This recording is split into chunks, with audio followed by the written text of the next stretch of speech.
In 1971, as an 18-year-old, I was rather reserved and quiet. So how did a preacher get me, the 18-year-old kid, jumping up and down, shouting and marching in a circle in a revival tent? There is power, Power in the blood of the Lamb of the Lamb. there is power, power, power. In the blood of the Lamb.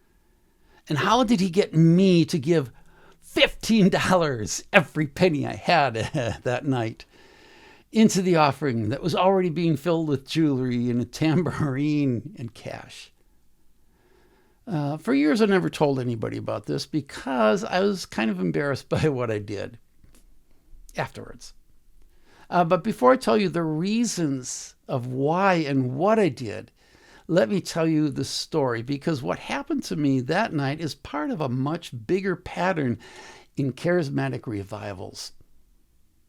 I was 18 years old, as I mentioned, and I had only been a Christian for 2 weeks, about 2 weeks. I was stationed on a Coast Guard ship in Jacksonville, Florida, and I had come to faith through a fellow Coast Guardsman named Brian, who was charismatic. I didn't know much theology back then. I had no deep biblical background. The only religious framework I had really came from the Catholic Catechism as a young kid.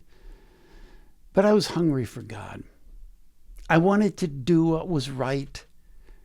So when my new Christian friend told me about a revival downtown, not Brian, but a new Christian friend, I hitchhiked there after my shift.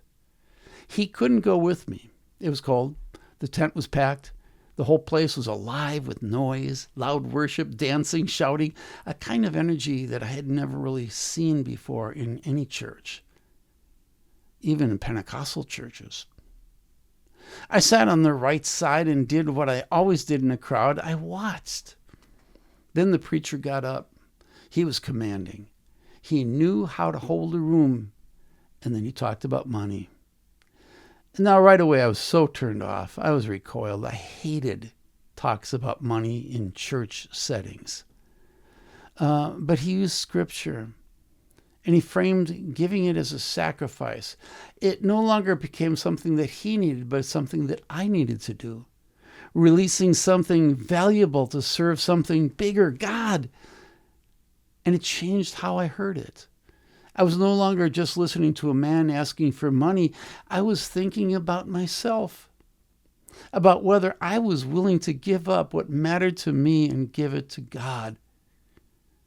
When the offering started, people stood up and formed a continuous line around the tent. They moved, they danced, they shouted, they kept circling back to the stage with money in hand. The line didn't stop. The motion didn't stop. The whole thing had its own rhythm. I got up. The first time around, for me, I gave everything I had, all $15. And the offering plate was already being filled with cash, jewelry, and tambourine. I think I mentioned that already, but it bears repeating. The message was clear from the pastor. You give what you have and what is meaningful to you to serve God. Then I sat down and I watched. But the circle kept on going and the people kept moving. The offering kept growing, and after a while I started feeling out of place. A thought came to me. I was being proud, holding back. So I got up again. I had nothing left to give, but I walked the circle anyway, and this time I started jumping and acting kind of like a fool. Not because I felt like it exactly, but because I thought I should. I was uncomfortable, but I believed God wanted me to do this, to break my pride. And pleasing God seemed more important than protecting my dignity. Well, afterwards, I hitchhiked back to the ship and I told Brian, the one who led me to Christ, I told him where I had been, and he didn't ask questions. He just said, oh, that evangelist isn't from God. Now, that's all I remember of what he said, but it was enough. I just never went back to that tent revival. For years, I never told anybody what happened that night. I was embarrassed, but I never forgot it either. Now, let's get into what really happened. How did I get pulled into this? And it's a question that I will now address, and I will give you what I know, because I don't know everything about this. I just know a lot of stuff from a psychological point of view. You can fill the rest in yourself. Now, this is important. And I'll tell you why it's important to understand, because what I experience is what many charismatic revivals are experiencing. The people in those revivals, the laughter, the shaking, the falling, all of it. Psychology helps explain what's going on.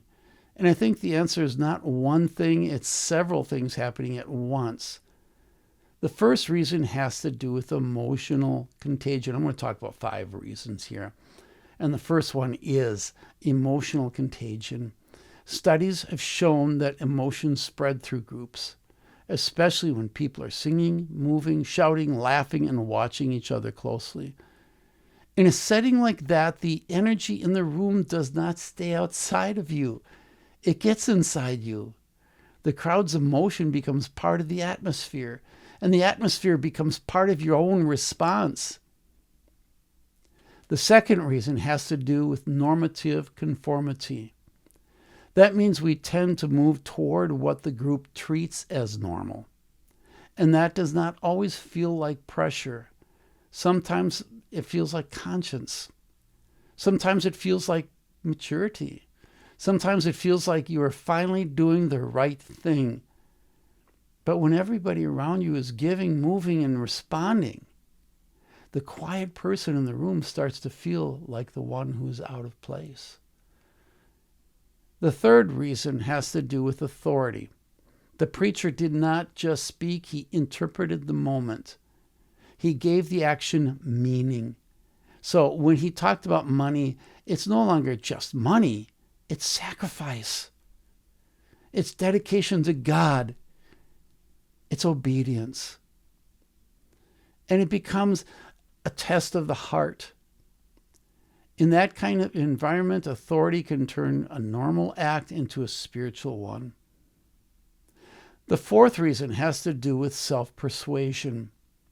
I was not just being pushed from the outside, I was talking myself into it from the inside. I told myself that holding back might make me proud. I told myself that pleasing God mattered more than dignity. So what looked like pressure from the outside was also becoming conviction on the inside. The fifth and final reason has to do with ritual and repetition. The line kept moving. The people kept circling. The action kept repeating. And repetition has a way of creating momentum. The body starts doing before the mind has fully settled the question. And once that happens, the mind often follows the body and explains what it has already joined. So what really happened? I think it was a convergence. Emotional contagion helped carry the room. Normative conformity made participation feel normal. Authority gave the moment sacred weight.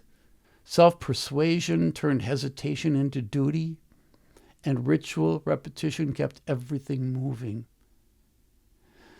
Maybe God accepted the worship of those people despite the bad preacher.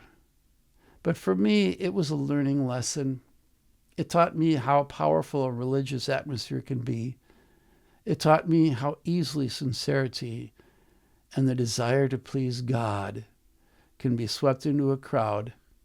And it taught me that not every intense spiritual moment should be trusted just because it feels intense and right. What do you think? This is Ted. Like and subscribe.